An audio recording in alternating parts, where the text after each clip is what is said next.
나를 살려두든지 나랑 같이 무너지든지. 45회 예고의 하이라이트는 딱 이 한 줄이에요. 고성희가 박진석에게 하는 말이기도 하고 박진석이 고성희에게 던지는 현실이기도 해요. 박진석은 지금 고성희를 내쫓는 게 아니에요. 지우려는 거예요.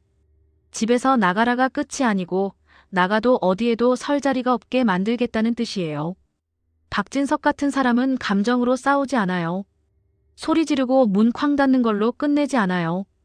돈줄을 끊고 인맥을 끊고 서류로 묶고 기록으로 눌러요.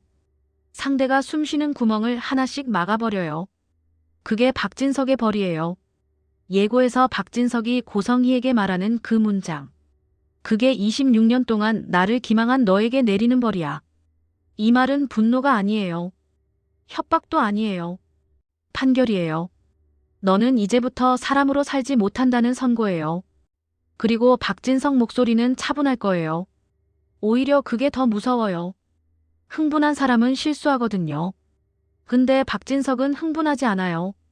이미 결론을 내린 사람이니까요. 시청자들은 이 장면에서 소름 돋을 거예요.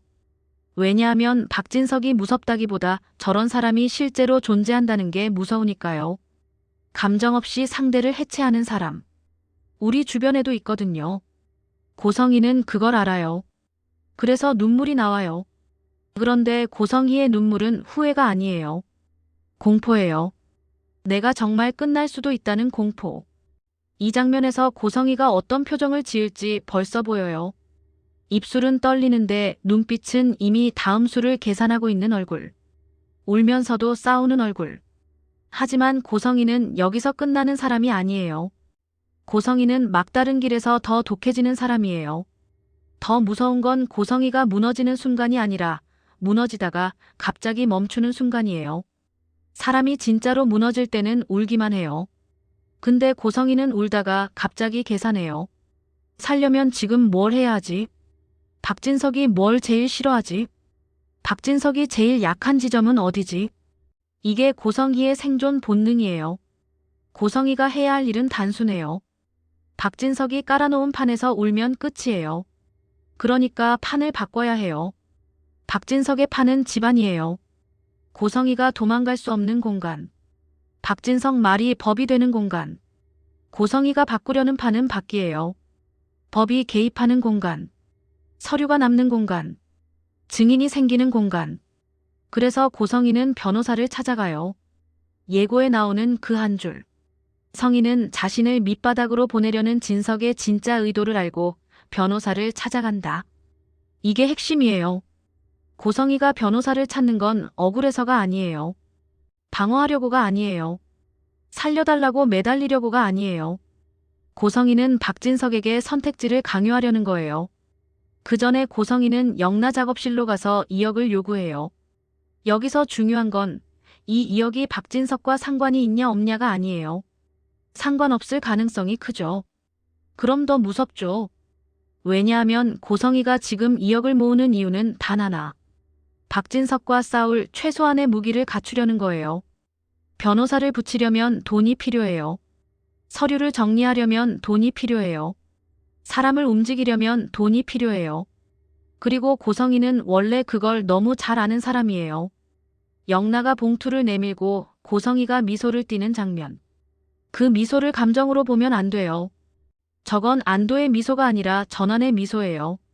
이제 울면서 버티는 단계 끝. 이제 공격 단계 시작. 그리고 고성희가 영나에게 말해요. 너 내 딸이다. 이 말은 애정이 아니에요. 고성희가 갑자기 모성애가 터진 게 아니에요. 저 말은 이런 뜻이에요.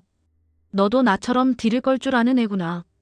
너도 나처럼 사람을 움직일 줄 아는 애구나. 그러니까 너는 내 피다. 고성희는 상대가 딜을 걸면 기뻐해요. 왜냐하면 딜을 거는 사람은 결국 같은 게임을 하겠다는 뜻이거든요. 고성희가 평생 해온 게임. 죄책감과 관계와 돈으로 사람을 묶는 게임. 고성희는 딜을 걸 줄 아는 영나를 보면서 자기 세계로 끌어들이려는 본능이 튀어나와요. 너 내 딸이다. 이 말로 영나를 묶어두려는 거예요. 그런데 시청자들은 이 장면에서 섬뜩할 거예요. 왜냐하면 고성이가 사람을 사랑하는 방식이 아니라 소유하는 방식을 보게 되니까요. 딸조차 전쟁의 도구로 만드는 여자. 고성이는 그 연료를 쥐고 곧장 박진석 사무실로 가지 않아요. 먼저 변호사에게 가요. 이게 고성이가 똑똑한 이유예요. 감정적으로 박진석한테 달려가서 소리 지르면 지는 거거든요. 그건 박진석이 원하는 그림이에요. 고성이가 통제 불능 상태라는 증거가 되니까요. 고성이는 대신 차분하게 변호사 사무실 문을 열고 들어가요. 상상해보세요. 변호사 사무실. 깔끔한 책상. 고성이가 앉아요.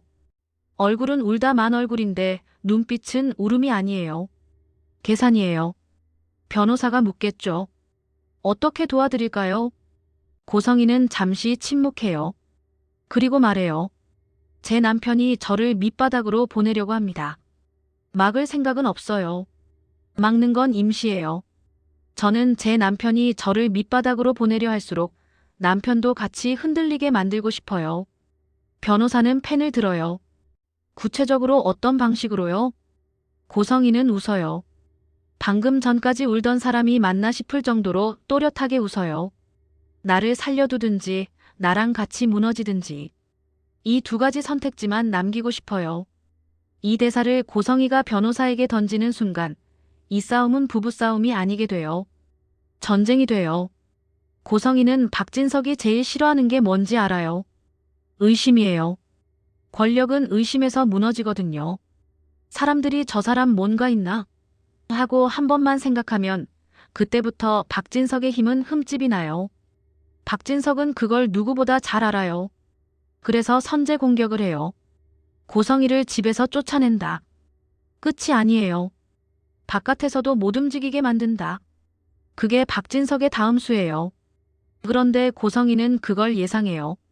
그래서 고성이가 변호사를 통해 던질 수 있는 첫 수는 이런 거예요. 박진석이 고성이를 내쫓으려고 할수록 그 과정이 문서로 남게 만드는 것. 내용 증명, 사실조회 요청, 가처분, 재산 처분 금지. 이런 것들은 구체적인 폭로가 없어도 박진석을 괴롭혀요. 왜냐하면 박진석은 결과보다 과정이 무서운 사람이거든요. 과정이 기록되면 언젠가 누군가가 그 기록을 들춰볼 수 있으니까요. 박진석은 그 가능성 자체를 싫어해요. 여기서 둘의 성격 차이가 확 드러나요. 박진석은 공격이 깔끔해요. 목표가 명확해요.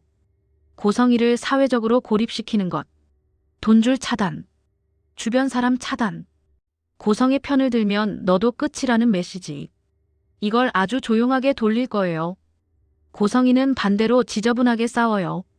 이게 악랄함이에요. 고성이는 혼자 살기 위해서라면 상대가 싫어하는 방식으로 상대를 괴롭힐 수 있어요. 박진석이 제일 싫어하는 건 깔끔함이 깨지는 거예요. 체면이 더러워지는 거예요. 말이 길어지고 설명해야 하는 상황이 오는 거예요. 고성이는 그걸 만들려고 해요. 생각해보세요. 박진석이 지금까지 고성이를 26년 동안 집에 둔 이유는 통제 가능했기 때문이에요. 고성이가 아무리 거짓말을 해도 그건 박진석의 통제 안에 있는 거짓말이었어요. 그런데 고성이가 변호사를 붙이는 순간 통제가 박진석 손을 떠나요. 변호사는 고성의 편이에요. 변호사는 박진석한테 당신이 옳으니 조용히 하세요라고 말 안 해요. 변호사는 당신 권리가 뭐고 그걸 어떻게 써먹을 수 있냐를 알려주는 사람이에요. 박진석은 이게 제일 짜증나요. 고성희의 전략은 이거예요. 박진석을 협상 테이블로 끌어내는 것. 박진석은 원래 협상 안 하려고 해요. 박진석은 처벌하려고 해요. 그런데 고성이가 박진석의 발목에 실을 걸면 박진석은 선택해야 해요. 끝까지 밀어붙인다 그러면 내 체면에 흠집이 난다. 여기서 멈춘다 그러면 고성이를 완전히 못 끝낸다. 이 선택지 둘 중에 박진석이 제일 싫어하는 건 완전히 못 끝내는 거예요. 그러니까 고성이가 노리는 건 딱 하나예요. 박진석이 자기 입으로 거래라는 단어를 꺼내게 하는 것. 너를 살려둘 테니 조용히 사라져라. 이 말을 박진석 입에서 뽑아내는 순간 고성이는 승리해요. 완전한 승리가 아니어도 박진석의 계획이 흔들렸다는 것 자체가 고성희에게는 생존이니까요. 그런데 예고에서 박진석이 가장 잔인한 말을 하나 더 할 수 있어요. 나가라가 아니라 내가 나가면 아무도 널 찾지 않을 거다. 이 말은 고성희의 공포를 찌르는 말이에요. 고성희는 사랑받고 싶어 하는 사람이 아니라 인정받고 싶어 하는 사람이거든요. 사람들 시선이 끊기는 순간 그게 고성희에겐 죽음이에요.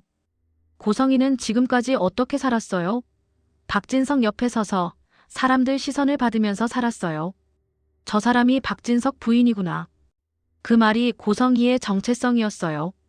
그런데 박진석이 그걸 빼앗으려 하는 거예요. 이건 돈 문제가 아니에요. 존재 문제예요. 고성희는 그걸 알기 때문에 더 악랄해져요. 고성희는 그 순간 마음속으로 결심해요. 나 혼자 죽는 결말은 없다. 그래서 예고는 이렇게 정리돼요. 박진석 사무실. 박진석이 서류를 고성희 앞에 툭 던져요. 그게 26년 동안 나를 기망한 너에게 내리는 벌이야. 고성희가 소리쳐요. 내가 왜 나가? 내가 왜 나가? 그럴 것 같아. 이건 고성희의 자존심 싸움이 아니에요. 고성희는 나가면 끝이라는 걸 알아요. 나가는 순간 박진석이 짜놓은 처벌이 시작돼요. 가장 먼저 돈이 끊겨요. 그 다음 사람이 끊겨요. 그리고 체면이 끊겨요. 마지막엔 고성희 스스로가 무너져요. 박진석은 그 과정을 너무 잘 아는 사람이고 고성희도 그 과정을 너무 잘 아는 사람이니까 둘의 대화는 말싸움 같아도 사실은 칼질이에요. 그런데 장면이 바뀌어요. 변호사 사무실. 고성희가 서류를 테이블 위에 올려요. 얼굴은 차분해요. 울다 만 얼굴인데 눈빛은 차갑게 식어 있어요. 고성희가 말해요. 나를 살려두든지 나랑 같이 무너지든지. 시청자들은 이 예고를 보면서 두 가지를 동시에 느낄 거예요. 하나는 소름. 박진석과 고성희가 서로를 끝내려는 방식이 너무 리얼해서 소름 돋아요. 이건 막장이 아니에요. 이건 현실이에요. 실제로 권력 있는 사람들이 상대를 무너뜨리는 방식이거든요. 둘은 궁금증. 고성희가 진짜로 박진석을 흔들 카드가 있을까? 아니면 허세로 시간을 벌고 있는 걸까? 박진석은 거래를 꺼낼까? 아니면 끝까지 밀어붙여서 같이 더러워질까? 이 두 질문만 잡고 가도 45회는 20분 내내 긴장감이 안 풀려요. 이 싸움에서 가장 무서운 건 둘 다 이기려는 게 아니라는 거예요. 박진석은 고성희를 끝내려 하고 고성희는 박진석을 흔들려 해요. 둘 다 상대를 파괴하려는 게임이에요. 그런데 파괴는 양날의 검이에요. 상대를 파괴하려다 보면 자기도 흠집이 나요. 박진석과 고성희는 지금 그걸 각오한 거예요. 나를 살려두든지 나랑 같이 무너지든지. 이 문장이 무서운 이유는 이게 협상이 아니라 최후 통첩이기 때문이에요. 고성희는 더 이상 박진석한테 빌지 않아요. 대신 박진석을 벼랑 끝으로 끌고 가요. 너도 떨어질 각오돼 있어. 박진석의 대답이 뭘지 45회에서 확인하게 될 거예요.